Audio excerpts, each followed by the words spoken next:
Crack on the track.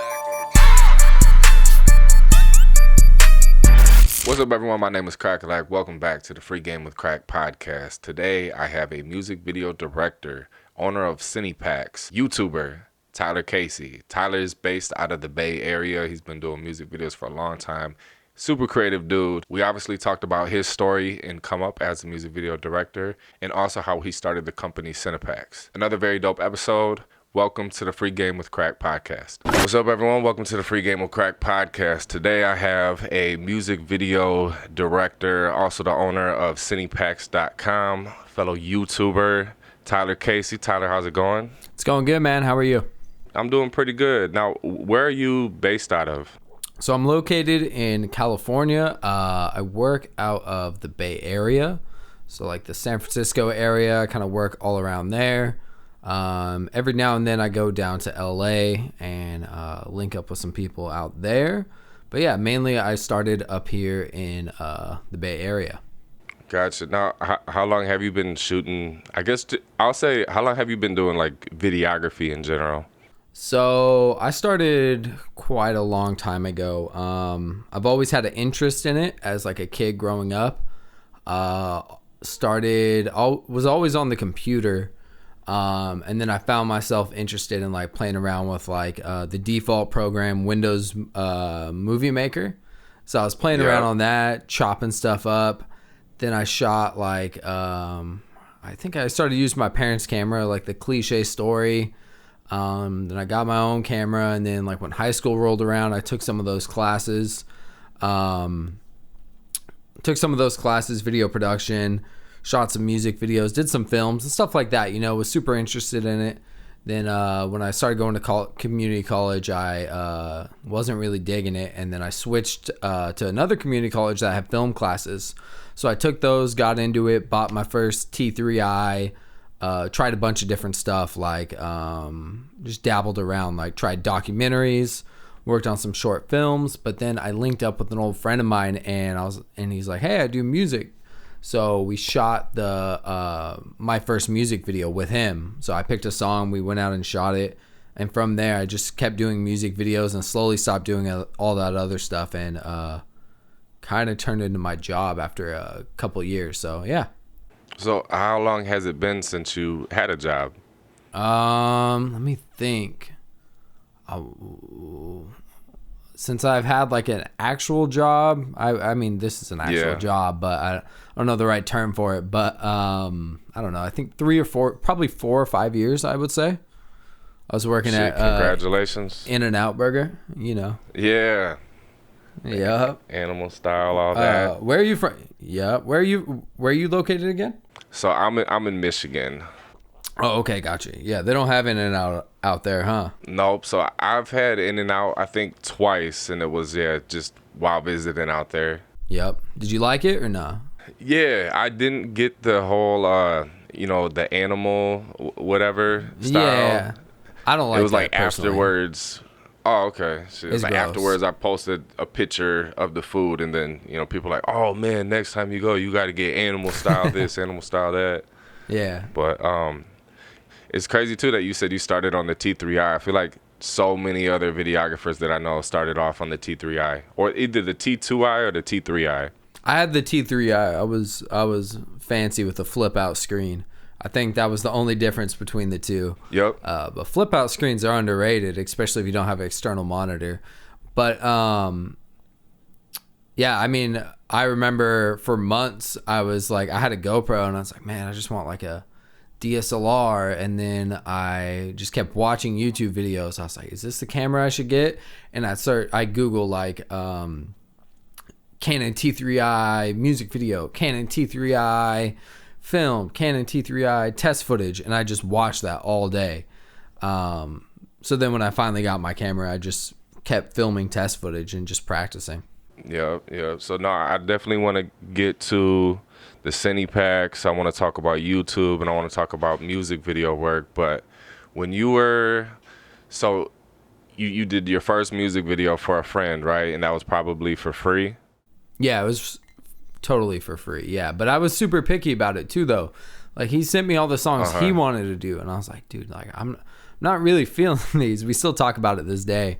So, I mean, I was pretty picky. And then, yeah, I probably did quite a few. I honestly probably took money too early on. If I were to go back and do it again, I wouldn't have gotten paid. I wouldn't have wanted to pay myself for like a lot of those other music videos that I did. I got kind of lucky and I got like paid early on, which I feel like I really shouldn't even got paid because I didn't have that much work at the time. And I could have I mean, I don't know. I still probably, I don't know. It's kind of tough to say, but there are definitely some videos where I should have reinvested that budget at least back into the video to make a better product. That's one advice I wish I would have like had when I was younger, when starting out. Like if I did have some type of budget to get paid, at least paid like someone else to come help me to make my product better. Got you. How was the music scene out there and like budgets for videos when you were just getting started? Like when you said you were getting paid in the beginning, like, so my first video I ever did was,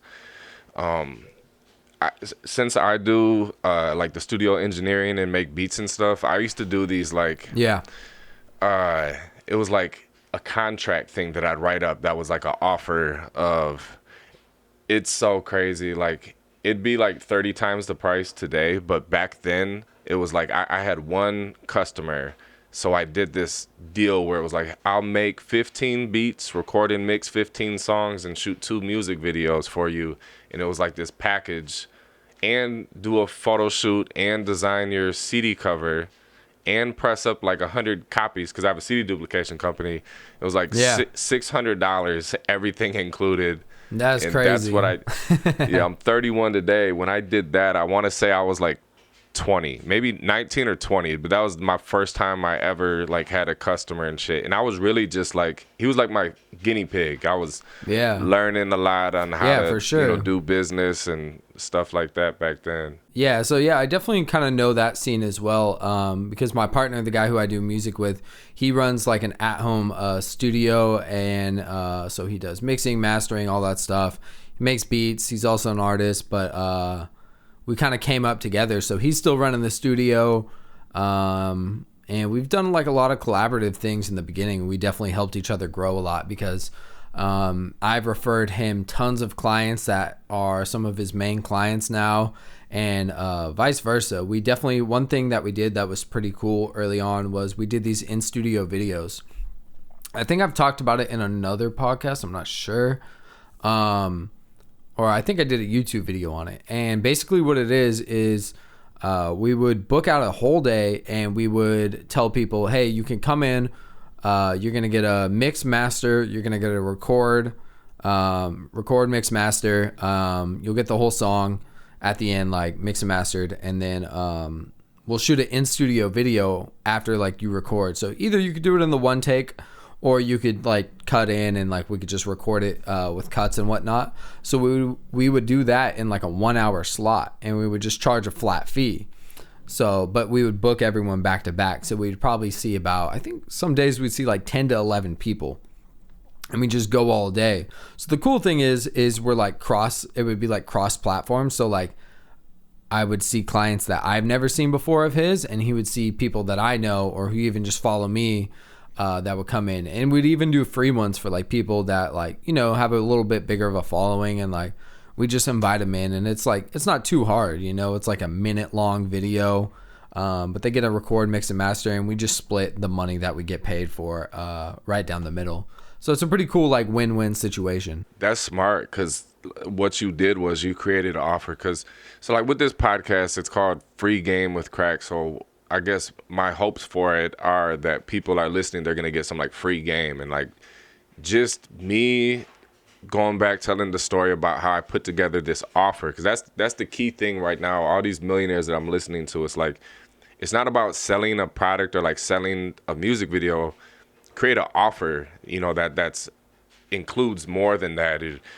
That's another thing. This is kind of off topic too, but I noticed both of us do behind the scenes when we shoot videos for people. You know, that's included in what would be our offer too. It's like, I'll shoot your video. Yeah. I'll do behind the scenes. You'll get behind the scene pictures, behind the scene video footage. We're both building our own brands too. So now I'm sure, you know, we post the behind the scene pictures of us shooting their videos on our own social media, tag them in it. So it's like collaborating in that way. But now I think that's a gem right there, that the story you told about putting together that offer. So even other videographers out there, if you don't know, or if you don't yourself do recording and mixing or make beats or something, maybe reach out to someone else that does do that. You guys brainstorm some ideas, get each other's pricing, and then put out an offer just like what you did. And man, that was smart. For sure. Yeah, you could definitely even like reach out to other studios in your area or other areas and see if they'd be down to collab on something like that, because yeah, it's pretty cool. You can charge like a little flat fee and it basically gets people, I mean, yeah, so that's one cool. I had something else I was gonna say, I can't remember, but damn, I just forgot. It's all good. It'll come back to me. I know in business too, it's like the more simple something is, the easier it is to like obtain the customers in. Yeah, for sure. Like, for example, with a music video, right? That's not a flat rate thing, right? There's a huge, No. You got to have a conversation to figure out the price of it. So it gets more complicated to book a video. Now, if you can put together like what you did, you know, a 1 hour flat rate thing, no matter what, it's easier for, like, if you put yourself in the customer's shoes, now he knows, like, okay, it's exactly 500 or 600 or whatever the thing is. Yeah, exactly. You know? And we would do them super cheap, so we would book all of them. I think we were literally booking them, this was only like a couple of years ago. We were doing it for like $150, and people come in, they get all that, and then we just split it 75. It was like, it was something quick. Like, we wouldn't make like a ton of money, but it was just something real quick we could do. But I remember what I was gonna say, back on like behind the scenes, like, so providing that for artists and like behind the scenes photos and behind the scenes videos is really interesting topic, because I think it's super important as early on as you can do, whether you're collaborating with someone else who does videos and like you're like, hey, pull up to my set, I'll pull up to your set, something like that. But it's super important, not only just for like the artist to impress them, we can get into that in a little bit, but I think just for yourself, personal branding is like one of the most important things ever. Is like, you could shoot like 10 videos and like, let's just say you post those 10 videos and like, yeah, that's cool, but like, let's say you shoot one really quality video and you have behind the scenes photos, and let's say you get like 10 to 15 posts from that, or even like 2 videos, you know, I think that's way more important, and you're going to get better clients. You're going to get more clients doing that, because it just makes you look better when you do the behind the scenes and whatnot. And that's what I learned early on, is like the behind the scenes is like one of the biggest things to just giving artists like an insight of like how you work and wanting to work with you. I think it's pretty important. Another thing though, like you were saying, like it does help, it does impress the artist, like when you include it. What's it called? Sometimes it can be a little iffy, because then people, like on the lower budget stuff, people start expecting that. Yeah. And I ran into that. That kind of gets tough, because yeah, they're like, hey, where's Joe Schmo? Like, where's he at? And it's just like, yo, like that's like his job too. Like, he's got to get paid, you know, like he just pulled up for the free that one time. Like, if you want him, he's going to be this much, you know? And 9 times out of 10, usually the artist is like, oh, that's cool. Like, yeah, hit him up. So like, usually works out like that. Like, I definitely try and get, like, I have this one behind the scenes photographer. He's super sick. His name's Daniel. He's like a hard worker too. So like, not only is he's taking, like, working the best angles, and he's actually taking behind the scenes, like not just stealing photos of the artist. That's another thing right there, is you have to find the right behind the scenes photographer. I don't know if you've encountered that at all, is where basically you have someone taking behind the scenes, but they're really taking either photo or video of your actual scene with just the artist in it. Oh yeah. So, and then they're putting that in their portfolio when, especially on bigger budget stuff, when you have like a DP doing all this lighting, you have the grip, setting up all the lights, you put all this work into your scene and you planned out all the scene, like, you know, like let's say, I don't know, like you wrap the artist in like VHS cassette tape or something. I don't know.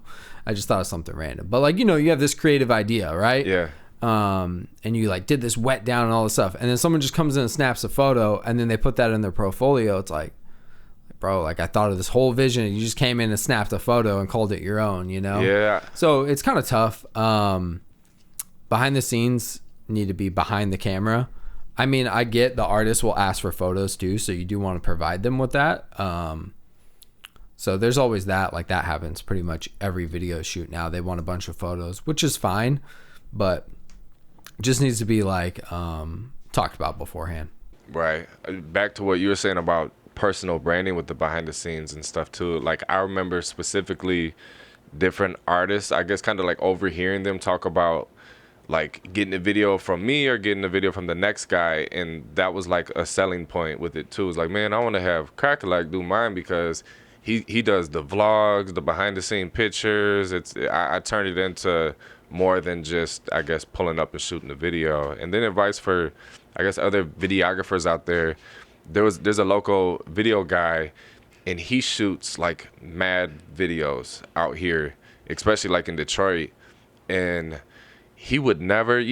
What's his you name? know how being in films. So shout out to being in films. You know how certain people, and it goes with. I feel like it's a creative field of people that kind of like there's like the mystery producer that never shows his face, the mystery camera guy that never shows his face. But with this guy that I'm talking about, I know that he does good work and he shoots so many videos, and I used to tell him like, yo, you should start doing behind the scenes because you shoot more videos than anyone I know. And yeah, it's like you said, it's one thing if you just post like, you know, new video out now, here it is. New video out now, here it is. New video out now, here it is. But if you could also post new video out now, here it is, and then the next post is like you doing what you do, like it just helps so much with building your brand and showing that you're putting the work in. And if people see you put that like passion into it and see you on set working and collaborating with the artist, and most of the time even the artist is going to post that behind the scenes or they like it. So yeah, it's super helpful. And not only for that to just get more clients, but also helps build your community of other videographers and stuff like that. It'll definitely help you build that audience, which you can leverage in any way in the future. So I think it doesn't hurt, and I think it's just putting out more content and just documenting what you're creating. It's pretty important. Yeah, so we'll talk about that, how you put it out there to attract other videographers. I found you from you doing that. So it's I always search like music video behind the scenes or behind the scenes music video tips, music video tutorials. So that's how I found you on YouTube. And then from there I watched your content. And how long ago did you start YouTube, and what made you start YouTube? Was it just a place to put your videos, or were you interested in like documenting on there? So I always wanted to like do the whole lyrical lemonade, like post a music video thing. I didn't start when I was like starting my first music videos. I wish I did, but then I was kind of behind on that, and then everything kind of changed on YouTube, and I just kind of didn't want to go down that route and like deal with the artists like posting their videos. I just felt like there's actually quite a big video scene here in the Bay Area. There's a lot of videographers that have came out and gone on to do really big stuff. What are a few of them? Like Colin Tilley and all those people. Bunch of directors out of there. But there's a pretty big scene where a lot of people have their own channels. And I posted them on my podcast as well, and they have their own channels with like hundreds of thousands subscribers. And they post like all these Bay Area videos. So it was definitely a cool like little niche, but I just didn't get on early enough. So I wanted to create, I think I ended up just posting a tutorial one night. I was like, I'm just gonna record this, and then like it was so awkward watching my old videos. They're pretty bad. And it was just like how to put text behind an object in Premiere. And then I think I saw it just kind of popped off a little bit. Like it wasn't anything crazy, but before that, I don't even know what I was posting. I was probably maybe posting some behind the scenes, some demo reels, and that was about it.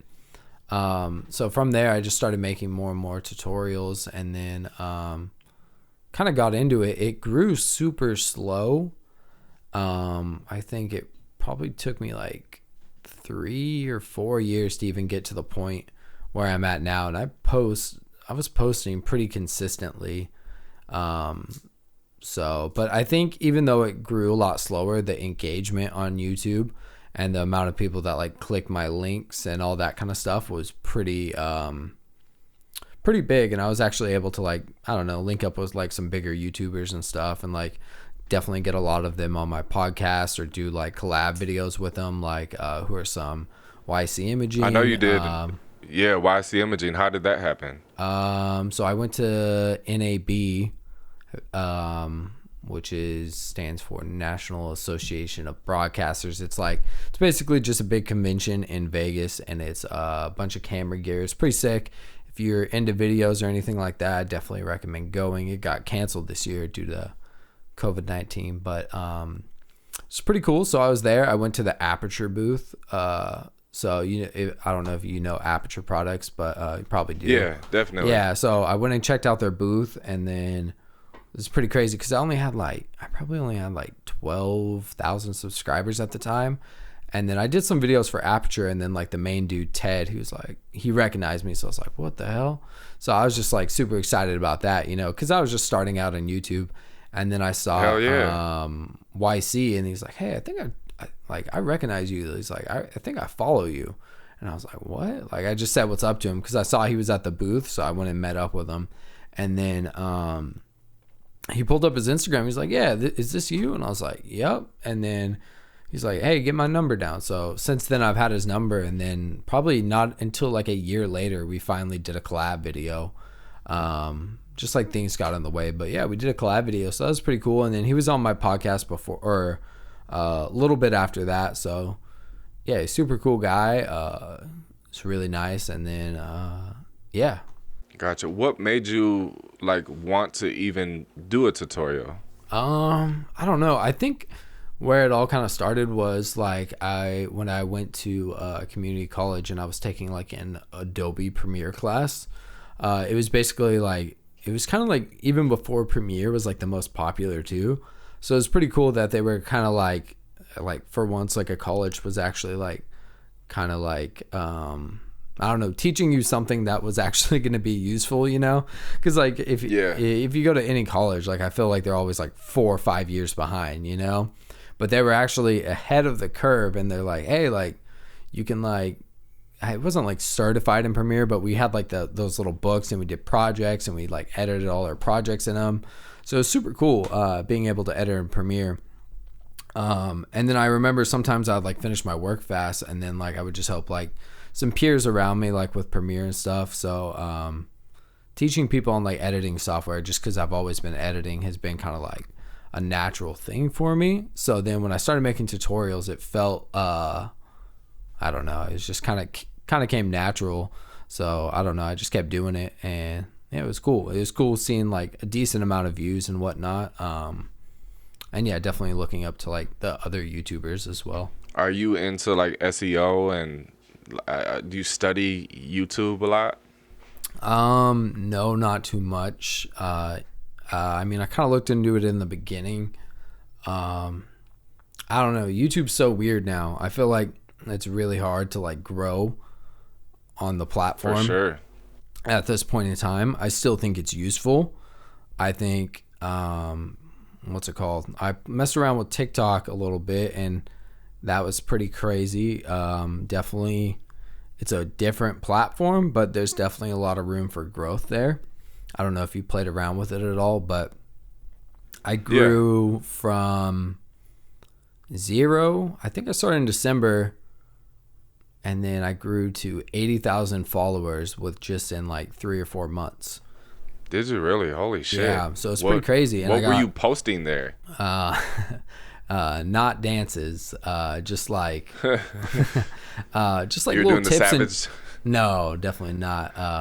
Little tips and tricks and stuff like that. Just like video related content, even like some of the CinePacks content that I created, definitely drove some, not sales, but like people downloading our free packs. A lot of people went out and checked those.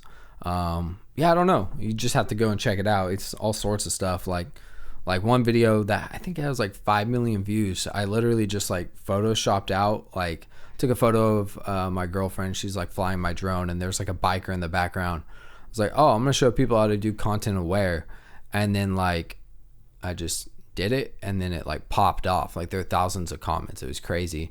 But like also like people comment for like certain reasons too. So like if you do something wrong or if you do something in a way that like annoys people or something like that, if you do something on purpose and it like it'll get way more popping because like of the comments and whatnot. Like, so I don't know if that makes sense. I'm trying to find the right way to say it, but like if you like do something that pushes people's buttons, it'll definitely get quite a lot of comments. With YouTube, have you noticed that? Because it's like that was, so I just recently within the last year started to do tutorials. So I've been doing a good job as far as like documenting, like doing the vlogs and behind the scenes stuff. I've done that for 5 to 10 years. Because this is off topic. Were you ever an artist or tried to make music? No. No. Okay.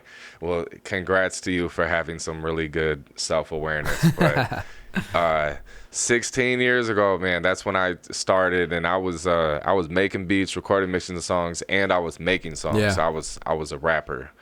And I did that from about 15 to like 22, 23. So when I first started my YouTube channel, I was uploading like my songs as an artist, and then my music videos as an artist. And then I realized being an artist wasn't for me, so then I switched to focus more on beats. And so then I was uploading beats for a long time.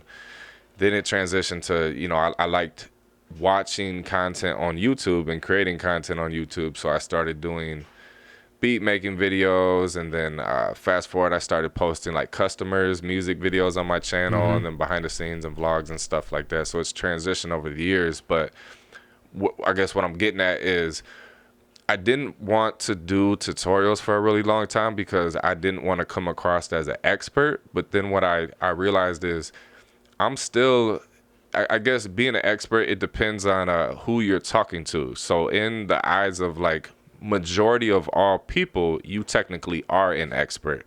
Comparing like you to the other top 10 fucking videographers in the world, you might not be an expert, you know, the best in the fucking world, but you know more than 90% of the other people in the world. So when you started doing tutorials, did you get any of those type of comments where it's like, actually, no, you're wrong, and this is how you do it? Or I got some of those on some where I felt like I maybe deserved it, where I didn't know that much, and I was talking like I did. I think that was only like one time. Yeah. But majority of the time, what I've learned is if you're at least like 2 to 3 steps ahead of anyone's going to appreciate you helping them skip those steps and like getting them to point A to point C or D as fast as possible, so they don't have to go through and do all the work that you did. And people are going to find value in that, and they're going to, they're just going to appreciate it. So I think that's one thing that's pretty cool about YouTube. Some things even changed recently on YouTube as well for like making money. So we all know like the ad revenue is like pretty bad these days on YouTube. You have to be super strict on the music. You can't even make ad revenue on music videos pretty much anymore. That's one thing why I'm happy I didn't start like a music video channel. But did you? Yeah, I'm pretty sure you can't. Like it's pretty hard. I've seen, unless if you're like with a big label and all that stuff. But like if you post, I'm pretty sure it's kind of difficult now. Maybe don't take my word on that, but I know it's a lot harder to run ads, and like it's pretty difficult, especially if there's any like guns, drugs, or violence or cursing or anything like that. It's pretty hard to run ads on anything, which I can see why, but it just kind of sucks. So I'm not sure if you do this, but are you an Amazon affiliate or no? Yeah, but since I just started doing tutorials, like I actually just got an email from Amazon yesterday saying just a heads up, because so for people out there that are tuned in, anyone can become an Amazon affiliate. I believe anyone can. Yeah. And then if you don't make any sales with people using your affiliate links after, I think 90 days, or maybe I think it's 90 Yeah, days. something like that. They'll you lose your account. Yeah. And so I got an email like 2 days ago letting me know, like, hey man, no one's clicking your links. So Yeah. So I mean, it might not even be worth it now because they basically just changed everything. So I mean, I posted videos on like how much I've made. Like I did that one video, like it's top lenses for the GH5/GH5S or GH4, and it got, I think it's at like probably like 100 to 200,000 views, and it's got tons of comments. People like, oh, like just asking questions about the lenses, and I try and respond to every comment, but I put links to the lenses in there with my affiliate link, so I get a percentage. And like some months I would make anywhere from $100 to $600, $800, $1,000 off of Amazon affiliates, and those are just having links in a description. But I'm bringing people value and saving them time, so they don't have to, so they know what to buy and they don't have to do the research themselves. So, and I was smart with it, but then like knowing like what kind of video to create around what kind of product. But now they recently just announced that they're like decreasing their percentages that they give out from like 50 to 60%. So now, yeah, so it's gonna be super bad now. Like it's not even worth it. So like it's kind of tough. YouTube's definitely like a harder place to like make money now, because that's like a lot of like, I mean, think about it, like a lot of people's income for like any tech people, especially filmmakers, because we're so like gear oriented. Yeah, and just imagine all the people. So it's definitely kind of like a little scary thing. So yeah, I don't know. That's just one thing to think about too, is YouTube. that's the introduction right there to CinePacks. So fuck Yeah. a silly affiliate Yeah. sales. Sell your own shit. Yeah. So then you start. When did you start CinePacks? So I started CinePacks exactly a year from today. I was kind of working with some other companies who kind of do something similar, but it was a little bit, I kind of realized I wanted to go off and do my own thing, just because I had so many ideas and I didn't want to give other people my ideas. So a partner of mine, we talked about doing it for a while. We're just like, he's my DP. He shoots a lot of my music videos. We probably known each other for like a year before that, and we just been working on set together. And we're like, man, we need to start a company. Like, I have a few ideas for some products. We just need to come up with a name. So like one day we texted like back and forth like all day, and we just like shot names back and forth, and then finally we landed on CinePacks, and so kind of like cinema, and then like we thought like packs, so like packages. Like one thing we wanted to encase with it is like it includes everything you need to get like effects for like an entire video, because I feel like that's a pretty big problem, is like you buy these like packs online and there's like maybe like 10 assets and maybe use like 3 of them, you know, or like something like that. Like I've seen the trend, and like what I wanted to do is like include as much as we can. So there's like all these transitions, there's these effects, there's LUTs in it, there's sound effects. So I wanted to encase everything in it, and we're working on some packs right now. Like we just dropped like this weed effects pack. It has 3D assets. So like actually like 3D modeled like weed nugs that you can put into your footage. We have like backwood transitions. We have 2D animated stuff all in one pack. So just want to bring as much value to people as we can. So we dropped our first pack, which was like newspaper rip transitions. And it did pretty cool like the first month. So we had a few other ideas for some products. I think we filmed fire effects shortly after. I think we did sound effects and then fire effects. So we were like, we went to like my parents' backyard, and we had like, what did we get? I forgot. Some type of like aerosol can, and like we were like shooting fire and filming it on his red in slow motion. And then we did all sorts of crazy stuff that night. We probably inhaled a lot of like toxic fumes. But yeah, so we created that pack, we recorded sound effects that night, and yeah, it came out pretty cool. So we just started designing products, and yeah. What were you gonna say? If you had to break down, I guess, all of your different hustles, what percentage would you say comes from like video work? What percentage would you say comes from selling the packs? Other different ways for like videographers, or that you make money? It changes. It's kind of hard because, so let's say 2000, I'm thinking it was 18 was like the hype of like where I was doing like nonstop videos, and it was pretty crazy. And I think I was doing YouTube at the same time. So I'd probably say it was like, yeah, I don't know, like 75, 25 YouTube, 75 like videos. And then the year after that, it was probably about the same. And then like CinePacks is definitely up there. It might be like 50-50. I'm not completely sure.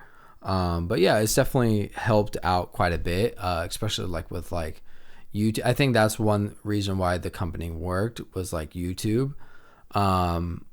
But like definitely like I already had the YouTube audience. And I think the biggest misconception with like creating digital products is like, oh, I'm going to make a LUT pack. Oh, I'm going to make this and that. Like you have to do the research of what's already out there.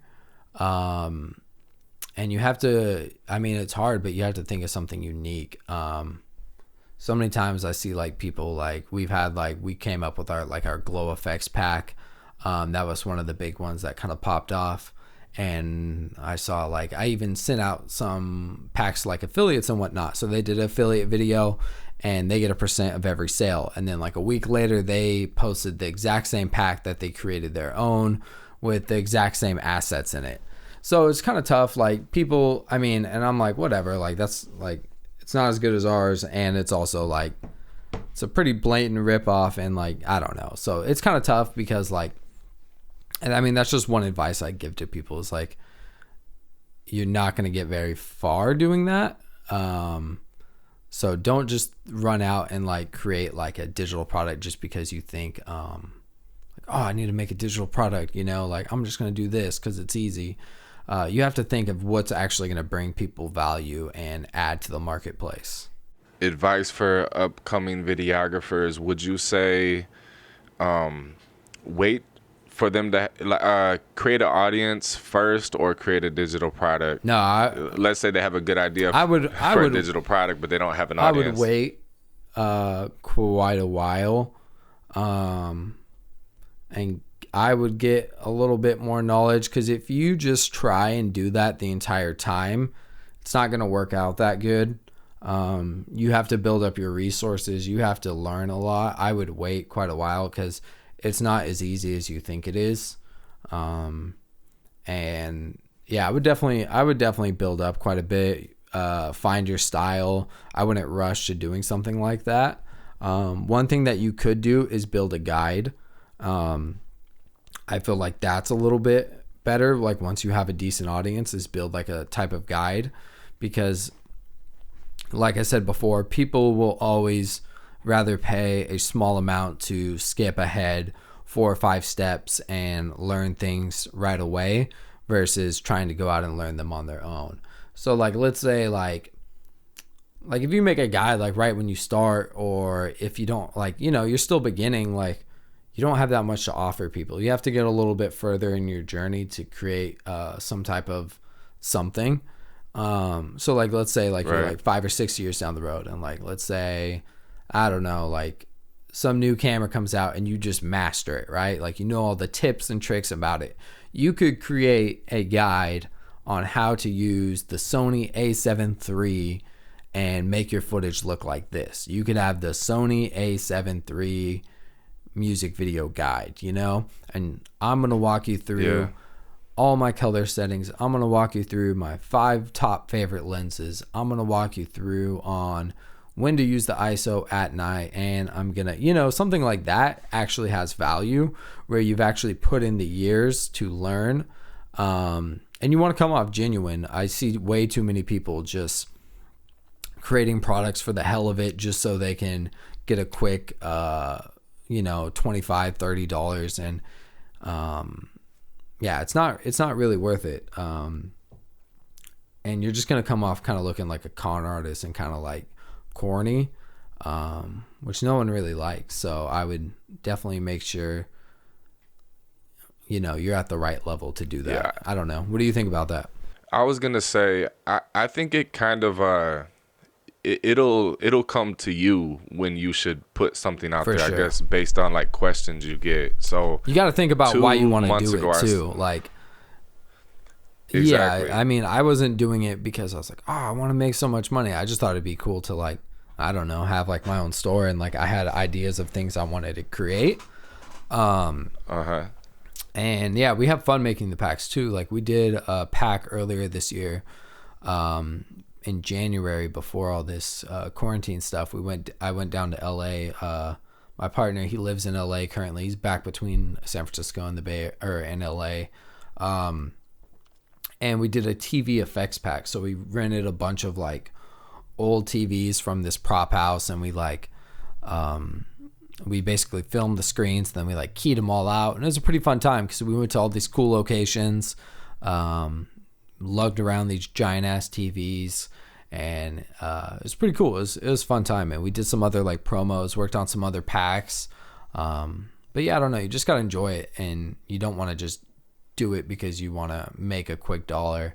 But yeah, so that's my advice on digital products. Yeah, I was gonna say too, like the key is you seen an opportunity, and you seen like an area that needed to be improved, and you could actually improve it. Like, oh yeah, we can do some shit that's better than the stuff that's out, or, you know, I have more creative ideas. For sure. And so like with me, a couple months ago, I started doing or offering one-on-one like coaching calls, just because, you know, just so many, like, let's say right now you have 15 DMs where it's like asking you different questions, right? And it's like, yo, if you sat down and really talked to every single person about their stuff, like that's what you did today, and you have to work today. So for me, I noticed that there was like a common, because I had the same issue where, you know, I talked to other YouTubers and entrepreneur guys, and they're like, yeah, man, you need to sell courses to all of your producer audiences and all the rappers that, you know, go to you for guidance and wisdom.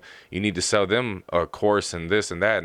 And like you were saying, it has to be genuine. At the time, I'm like, I don't even know what I would exactly want to sell them right now. I'm not sure. So I'm going to hold off on that. But now that I've been doing these coaching calls, it's like, yo, every single person has this same common interest. Like, they need more eyeballs on them. So I have found ways to get more eyeballs on myself over these years, and I can do it. I can spend the time once to walk people through how to do it, and then I can it's the same process for 1,000 people, you know? So it's like, do the work one time, walk one person through it, and instead of only helping one person, now you can offer that, and it's a digital product that, you know, you could sell in your sleep and make it one time and put it out there. For sure. And I think one thing that like helps a lot is one thing about digital products that isn't probably, which is kind of crazy, is like, and we, I don't know if you follow Gary Vee. Yeah. I think we did, but he definitely talks about this, is if you drop digital products for free, the amount of like love and everything you'll get is like insane. Like if you drop stuff for free, and then if you just sell people your time, like one-on-one calls, and like give them access to you, that's probably the best way to do it, because one, someone's probably most likely in the next, like, I don't know, like couple months, it might even drop a free product that you just dropped, you know? And then it's just going to pretty much overtake your product. People drop free stuff all the time, and there's already tons of free assets out there, unless if you're bringing something super unique to the table. So, I mean, if you drop free stuff and you drop free videos and give free information, that's one thing I wanted to do, is just drop on my YouTube, is give as much value as I can. what's it called? Like all the courses out there, I mean, there's some value in them, but like you can pretty much learn all that on YouTube. It's really just the marketing behind it, which makes people buy it. Like if you go and like watch all those YouTube videos, like even some of these film courses out here, you can literally download PDFs that kids read at like some of the best film schools. You know, I'm pretty sure you can download like the USC like film course, like PDF. Kids post that stuff all the time on like Reddit and like, what's it called? But you can get all the information out there, but it's just like the course is organized and whatnot, and you might learn better that way. But I mean, if you give someone access to yourself of like the knowledge that you know and give them like advice to their specific situation, I think that's way more valuable than like some like pre-made course that kind of just covers everything, you know? So I think, and if you like, let's say you drop that course for free, like imagine how many more followers and how many more comments and everything you would have and eyes on your website that you would have versus anything like that. We actually have a free PDF we've been working on that we're going to drop, like a whole guide on like beginner music video stuff. And it's going to have like tons of lighting just to kind of mess up the game a little bit, you know, because everyone's doing all these paid courses, and we kind of just want to I don't know, kind of disrupt things a little bit. So we've been working on a PDF that should be coming out. It's pretty much done. I think it just kind of got halted by this quarantine stuff. We got to film like some lighting examples, but it's going to be pretty sick. All right, now I know you're very humble, but I want you to be very cocky right now. Toot your horn. What are some of the the biggest and best music videos that you've shot that are on your resume? I did one recently with artist out of the Bay Area, Neff the Pharaoh. It's pretty good one that I did. Is that the one where he was in the room? Video. The room with all the letters? Yeah, the red room. Yeah. So that was quite a lot of work. But yeah, it was a pretty long day. I was pretty proud of that one. I planned it for, I don't know, like a week or two. That one came out pretty cool. Pretty proud of that one. What's another one I did? Did another one with artist I Am Sue and Cool John. That one's pretty cool. Filmed a bunch of stuff on like a probe lens and then shot like a bunch of green screen stuff. So like the song was called Saucy, and it was like kind of, the whole album was like chicken nugget themed. So I made him like rap on top of like chicken nuggets and stuff. It's pretty wild. You can check it out. It's all on got them on my website. So yeah, those are two that I'm pretty proud of. I mean, definitely pushed myself to my friend, shout out Bosworld. He taught me a bunch of After Effects stuff. Came over and like sat down with me and showed me his ways. He's crazy though. I'd never want to do that much After Effects. But definitely helped me kind of get my foot in the door, and like, cause like every time I'd learn something in After Effects, I'd forget it like the next time I have to use it. But doing a project like that really pushed me to like actually go through the process of like going back and forth the entire project. So now when I have to do something in After Effects, I can pretty much get it done. So it's definitely helpful to have those skills. So yeah. How do you feel about working with bigger artists versus working with like up and coming artists? It depends. Sometimes smaller artists are going to put a little bit more work into the video. And they're going to be, I don't know. It's tough though, because I've seen both sides. Like I've seen big artists who have the ego and show up late and request all this stuff, and they're not really trying. But I've seen vice versa. I've seen big artists try just as hard as you.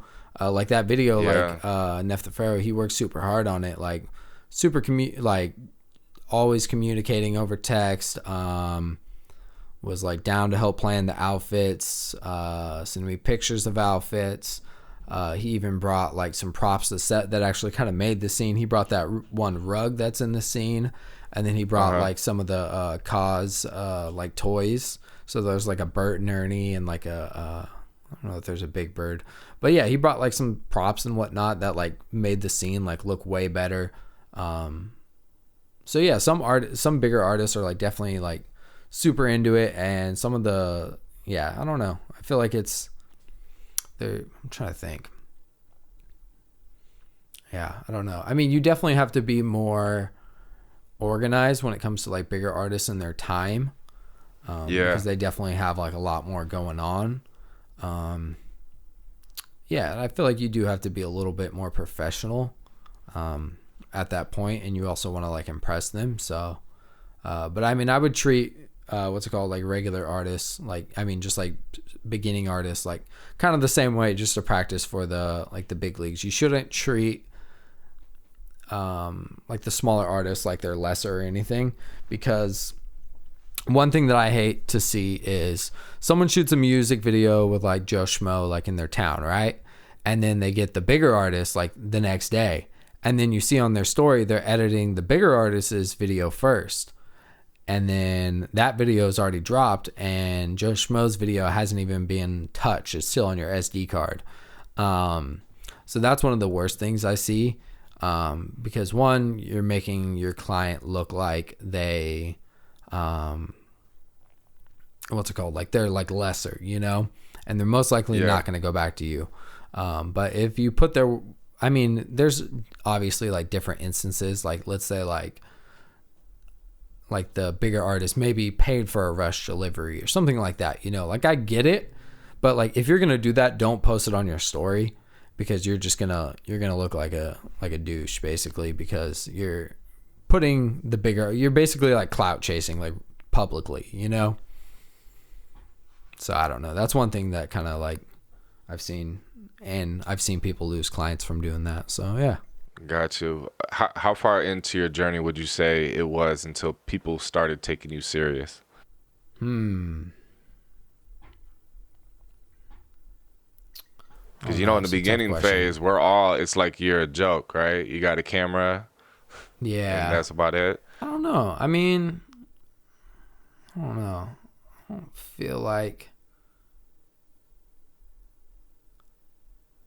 I don't know. It's kind of tough. That's kind of a tough question. I mean, I don't feel like I ever was taken as a joke, like filming and whatnot.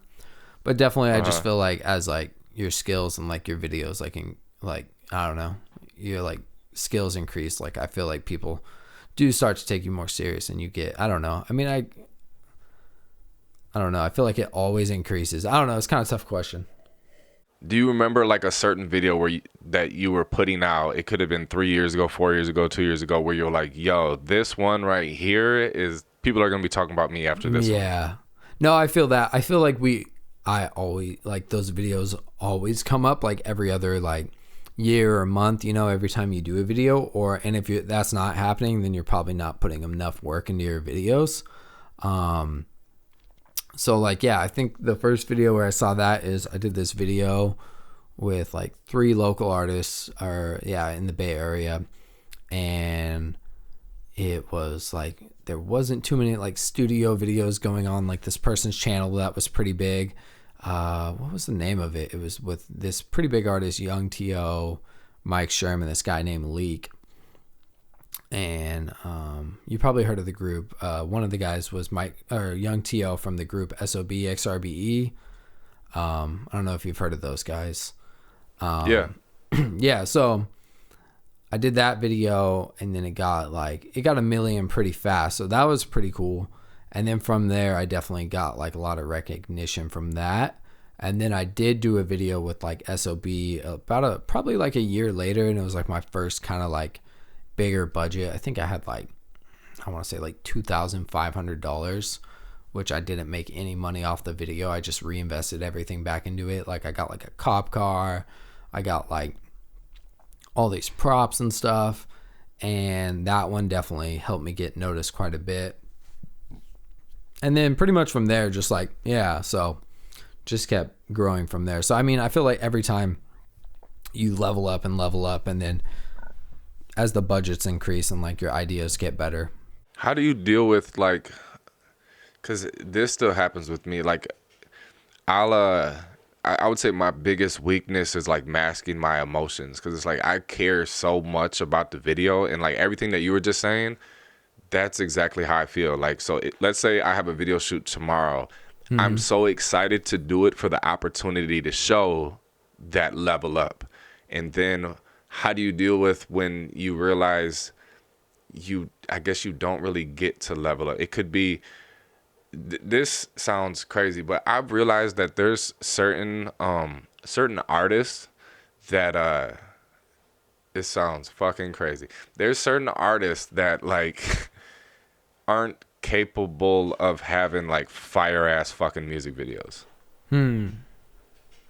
Like, let's say the artist just stands there, is very boring, doesn't want to change their clothes a bunch of times. It's kind of like, Yeah.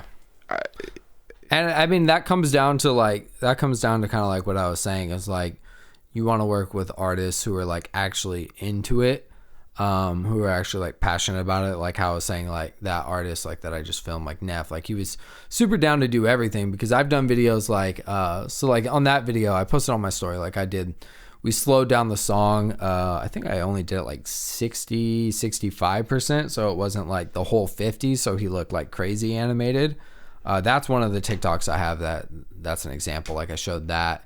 But basically he performed like super extra, and he was down to do it like multiple times, you know? And we probably did tons of performances that day. So, I mean, you just have to find someone who's like actually into it and like passionate about it. And then it's fun to work with someone like that and actually have like ideas, like, cause I just got hit up yesterday and like someone like presented me like this whole like grand scheme idea, and they already have it all planned out, and like they didn't even send me the song, and I'm like, I don't know, I'm probably gonna pass on it just because like I'm not into that. Do you ever just say no? Yeah, pretty much. I don't know. I've been doing that a lot more, because that's why like I kind of started YouTube and like my own website and stuff, because so I don't have to shoot so many music videos, because I was kind of getting burnt out doing them so often. So I mean, what's it called? Yeah, saying no is definitely like a good thing like for certain reasons, you know, especially if you don't want to like, I don't know, like you're not going to be as creative if you just say yes to everything. So you have to like pick and choose certain things. I think that's a hard point as a videographer, because what I've found in my experience, and I've been doing it for about 10 years, is usually, not always, usually the artists that are really good and make great music and are very animated and are capable of having some fire ass music videos, they don't really have the money. And then it's like the artists that do have the money, right? Because, you know, doing this for a living, you have to work with me. I have to work with just about everyone as long as they're willing to pay what my price is. But they may not have the talent or the image, or like, you know, I do a lot of out of town, out of state videos. So I'm kind of depending on them. So like, let's say I'm going to Florida, I may tell the artist I'm picturing this, and this, but then I may, like, for example, there was a time, I hope they're not listening. I went to Florida, and very trap song, right? So I'm like, I'm picturing like, you know, a front porch of like a trap house. If we can get in the kitchen somewhere, hoes are great. So if you can get some strippers in there, that'd be awesome. But if you can't, you know, it is what it is. It'll still be good. Have like 2 to 3 change of clothes. If you can get a nice car, that'd be cool. When I got there, it was like, I got a room at a hotel.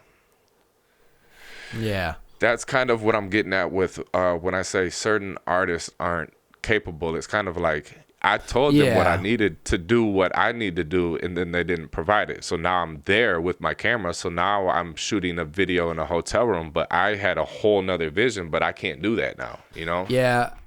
And that kind of just comes down to like, it sucks, but then that also comes down to like putting that on the artist and like letting them like decide, like pick the locations and stuff. Because I mean, I get it's hard because like you're not from that area, and like picking locations like that and stuff, so it's tough. But yeah, I don't know, it's tough. Yeah, because I mean, I've been in the same scenarios where like, I mean, some artists are good at like picking and planning stuff like that, and like others are like you said, not the best at that, and they're just gonna like. So yeah, I don't know. That's why it's a tough scenario. So you kind of gotta pick and choose with it a little bit. When you first started doing videography full time, did you have your parents' support? So I mean, I had the support as in financially, or in the sense of Like, I like, guess the decision, did they want you to go to college and get a job? Yeah. yeah. So I mean, they were a little like confused at first. Like even me just going to like do film, they're like, "How are you gonna make money in that?" You know. Um, and then I just started like shooting more and more, and I was just kind of like living at home, and then basically any money that I made I was just like reinvesting in gear and stuff like that. And then it got to a point where they saw like, okay, like he's actually like I quit my job, and I was pretty scared at first, because I was all like, I don't know, like I was like, I feel like I could be like making more money just shooting videos all day than going to this job, you know. Yeah. And so, yeah. And then they were like, oh, I don't know about that. And I was like, let me just do it. And then pretty much like I was like, yeah, I was like paying my way through like community college and stuff, which I mean, it wasn't the most expensive, but I mean, I still felt pretty good like paying like my own tuition for like some of that stuff because I was, you know, just shooting videos and whatnot. And then I transferred to San Francisco State, and I was still like shooting videos full time. So it was cool. And then I was paying that tuition. I was like, all right, like I wasn't learning that much. Like the classes were super basic. I wasn't able to get in like the classes I wanted to. So I ended up dropping out because I was like, this isn't really for me. Like I'm not trying to shoot films and whatnot. I'm already in this lane. I'm like making tutorials on stuff I was watching in class. Like they're teaching us about like aperture, shutter speed. I'm like, I've already learned all this stuff. And now I'm like paying someone to show me YouTube videos in class. You know, it just didn't make sense. And I'm commuting super far. So like I dropped out, and then yeah, so they definitely like, yeah, I don't know. You were learning about basic shit. Also, one reason that got me like their support as well is because I was also doing things on the side that like things that are more familiar than like, oh, I'm out shooting music videos. Like I was doing like weddings, always trying different stuff like that. One thing that got me kind of like started and got me a lot of money for gear was like shooting real estate photo and video. So I work with some realtor, and he had me just like all over. Like sometimes I shoot like 2 to 3 houses a day, just making like, you know, just a little walkthrough videos and stuff like that. And this was before drones. So once drones came, you know, it got all popping with the drones and the real estate stuff. But yeah, I did all sorts of stuff like that. So that I definitely had like, yeah. So I mean, it wasn't instant. Like people were like kind of like, even like some other family members were like kind of like standoffish, like, oh, why is he quitting his job? Like, you should be going to school, you know? And I don't know. I just knew I was like I kind of went to school because of some family members that were like, you should be going to school.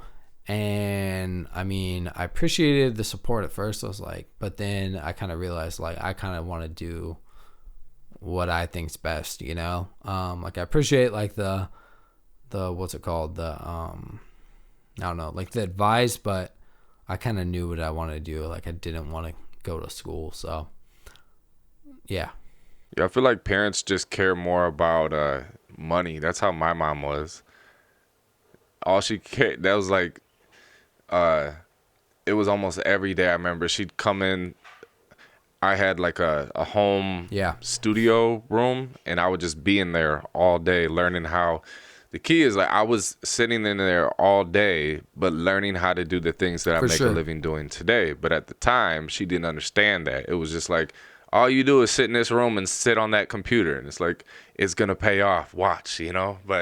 And it did pay off. But at the time, all they cared about was, well, you're not making money. And, you know, so yeah, I remember her just telling me, Walmart's hiring, Target's Yep. hiring, this place is hiring. Here's an application for here. So-and-so said he could get you a job. And I'm like, get off my back. But once, I guess, my parents supported me once they seen I was making money, then it was like, oh, okay. Yeah. Maybe Yeah. it That's did work definitely out. one thing. Yeah. It's like, I mean, my parents were more concerned about like the stability, which I do appreciate because it's something to think about, and it's something everyone should think about, especially during like times like these, is to figure out like your other sources of income, and make sure you have multiple sources of income. Like one thing I do too is like stock footage. Like I even sold couple weeks or like last month or maybe this month, month of April, like I sold like, I don't know, like 4 or 5 stock clips off this website Blackbox. I think I made like a cool little $400, you know? So, I mean, that's definitely really useful, like, especially for some people, like in this type of time, you know? And that's just me going out with my camera or drone or like, especially if you film stock footage of like actual people and like get the signed consent form, the release form, you can like, people like makes tons of money, and there's tons of sites out there where you can like lease your footage through, and like, especially like if like people have so much time on their hands right now, it's definitely a really good time to go through your hard drives and see if you have any stock footage. There's lots of like videos and educational content out there around that. Now, I know it was just your birthday a few days ago, right? How old are you now? I just turned 25. 25, young dog. So let's say everything that you've learned now, but you got a wish, right? And now you're 18 years old, fresh out of high school, and you want to do what you do now. So you have that head start with all the knowledge. What would be like your game plan or strategy to get to where you're at, like the fastest way possible? I guess I would probably try and move. If I like was completely started over, I would maybe try and move down to LA. I don't really like the vibes in LA, but there's so much like film stuff down there. It's kind of like the, you know, the capital. So I feel like I would probably want to like be on set and learn as much as I could down there. And then I feel like with all that knowledge and like doing the videos down there, you could definitely like leverage that wherever you move and like take that knowledge and go anywhere else with it.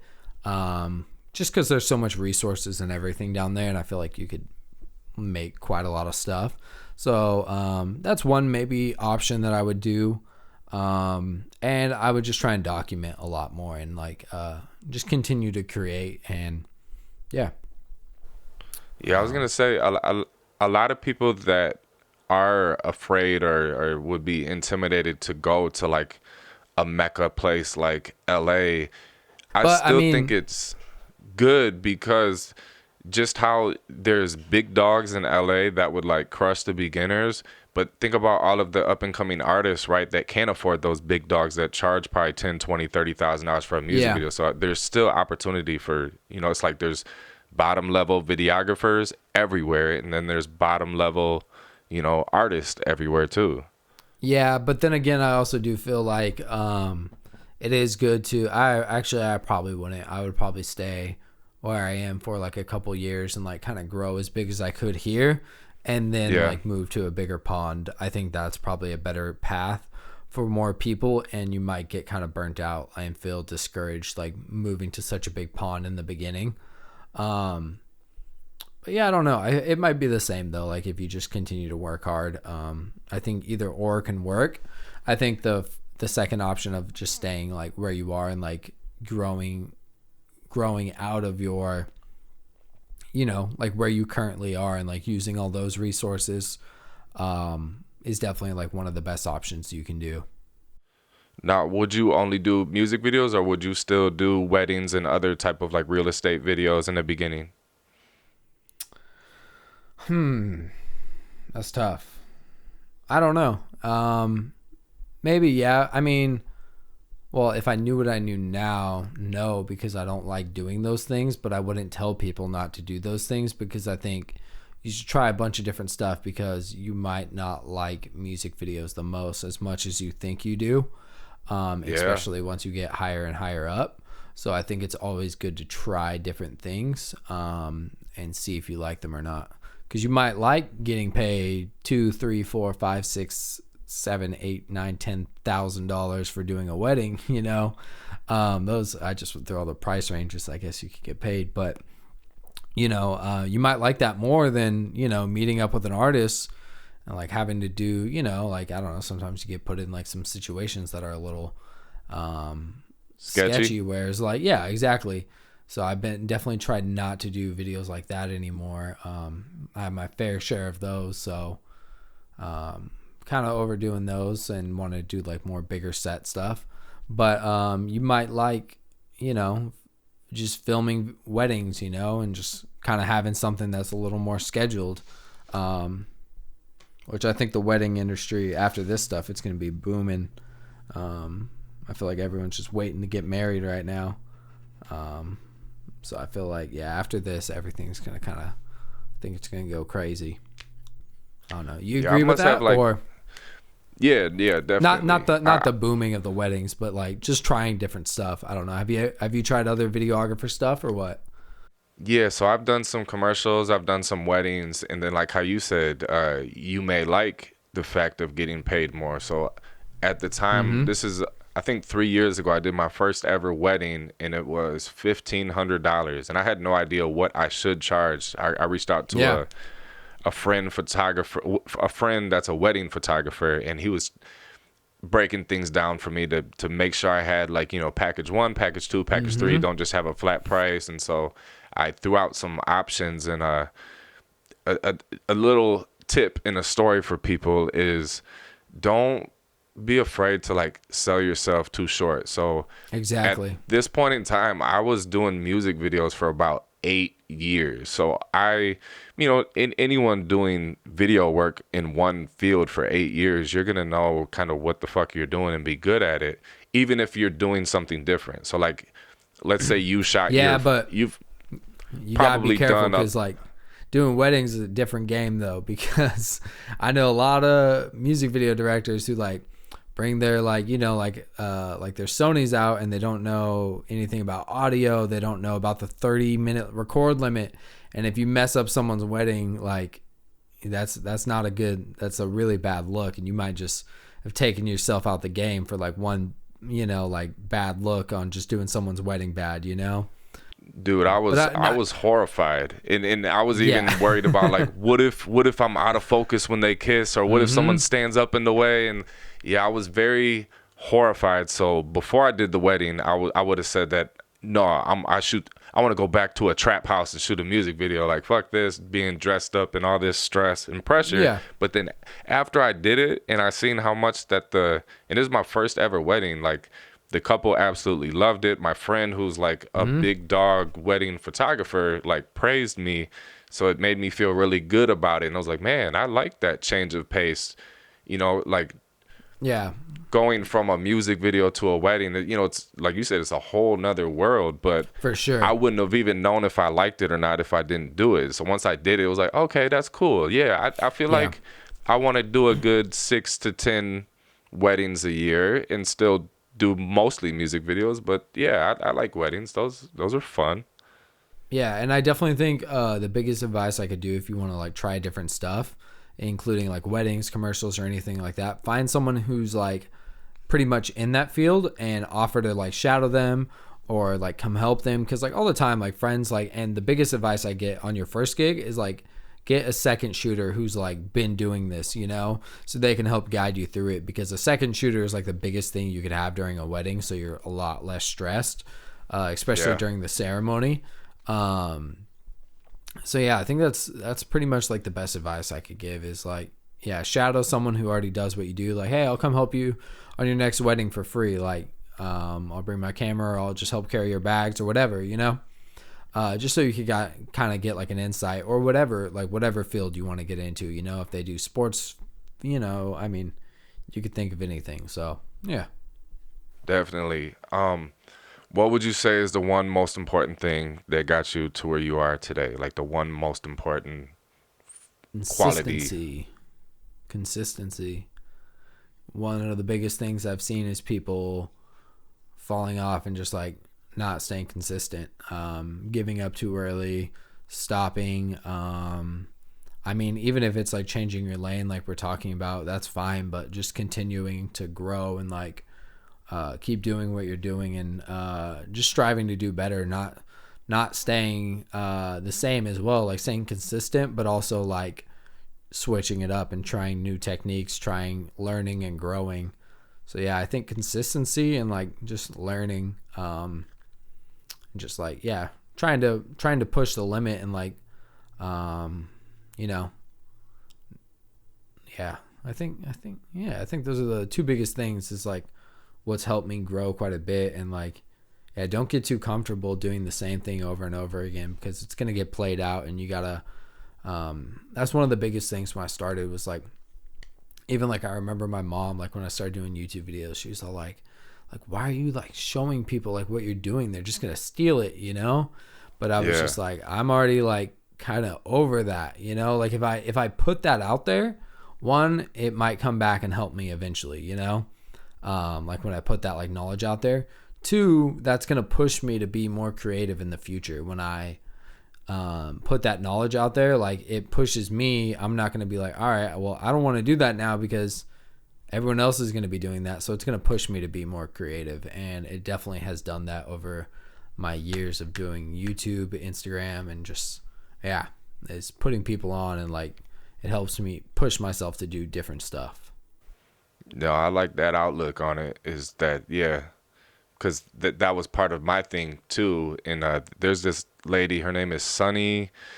Gosh, I have no idea how to say her last name, but she's a millionaire. She's really big on YouTube, and she teaches people how to like grow courses and stuff. And she was saying her main, like, most important message is like, don't be afraid. Like, there's only one Tyler Casey. There's only one Cracka. Even if you told me, if I was like, yo, I'm shooting a music video tomorrow, what should I do? And you were like, I would do this. Make sure you do this. Make sure you do that.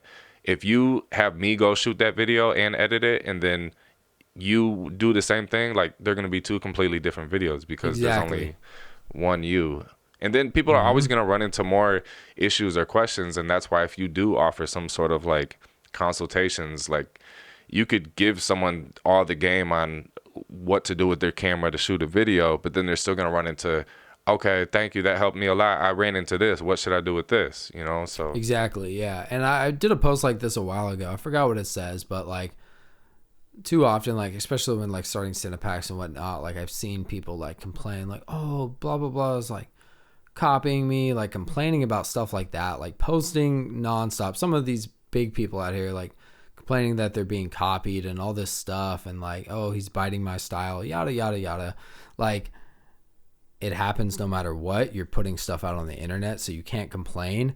And like, I don't know, like it's just like, it's such a waste of time. Like I've never have I ever like posted on my story and said like, oh, like screenshot of someone like the people like I was saying, like who've like ripped off some of our packs, you know, like I'm not gonna post and like, you know, like just like complain about it, you know, like it is what it is. It's not gonna change, you know, like there's nothing you could do about it. You could like tell your followers, and like some of them are gonna go comment on that guy's post and tell him he's a shitty person, but you know, like there's not much you can do. You just kind of gotta like take it as like flattery, you know, and like take it as a compliment, like, and you just have to know that no one, like, even if they do like copy you, like they're not going to be able to like, you know, recreate what you have. So it's just kind of funny.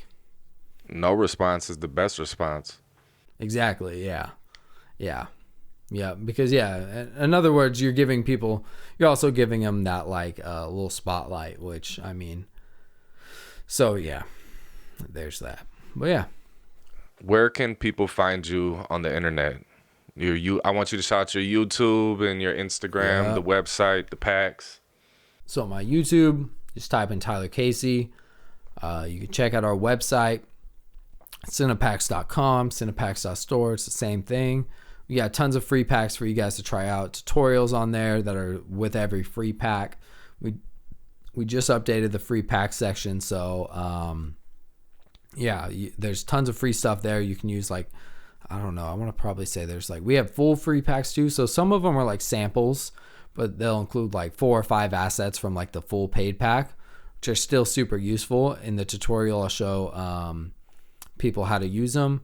And then we also have like full paid packs. Like I dropped this paper rip pack, which is just an entire full pack. There's no paid version. It's got like, I think like 20 like of these like paper rip animations I made. So we got those on there. Make sure to check that out. I also have a podcast. We're in the midst of like changing it over to the CinePacks podcast. So I got a lot of back end work to do on that. But all those episodes are still up there and on my YouTube channel. So yeah, that's where you can find me. Instagram, Tyler Casey Productions, PROD, and then CinePacks. So yeah.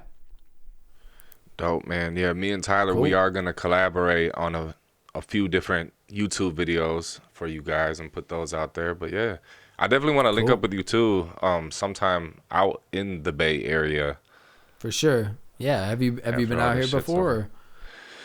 So, yeah, I've been to San Francisco, but it wasn't like, I guess, business related. But I've been to LA twice, and that's it. Cool. But first time I went to LA, absolutely hated it. I thought that place was like chaos and rock star lifestyle, and I'm too of an old man to live like that.